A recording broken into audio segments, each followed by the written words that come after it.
Let's pick Epic Game Launcher, then click Library, then go to three dot icon and click Manage. First check the auto update is enabled or not. After that you need to click Verify Files. Once verification is on means it take a couple of seconds. After that it verify the each and every files and folders in Fortnite games. Once completed, after go to Manage and click Install folder. Click Fortnite Binary Win64 EC anti-cheat and EC anti-cheat setup. You need to write it 2 or 3 times. It should run like this.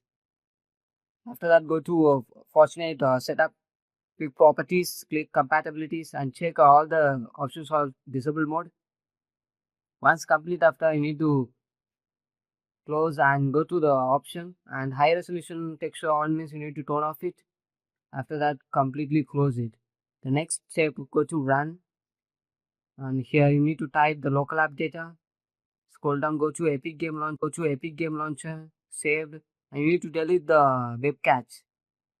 So if web cache is not deleting means it's running in background, so you need to end the task after delete the web cache.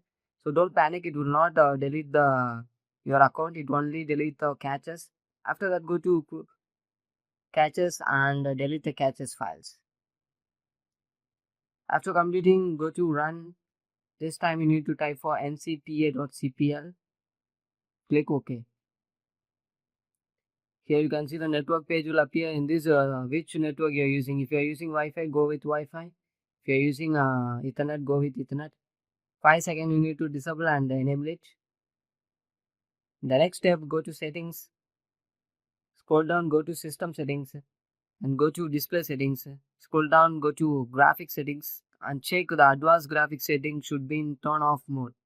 If it's on means you need to turn off and check it. The next step, go to time and language and date and time.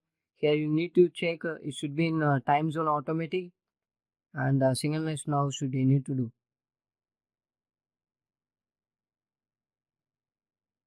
After completing this, the next step you need to go for search and click the Windows Defender Firewall. You need to add the Epic Game and Fortnite in the Windows Defender Firewall. Click Allow App and click Change Settings. In this, scroll down and check the Epic Game Launcher and Fortnite is available or not. If available, you need to enable it both the private and public mode. If not available, you can click it and browse it and add the Epic Game Launcher. And after that, you need to make sure private and public mode should be turned on. The last step, go to settings and go to network settings and click advanced and reset your network settings. Thank you.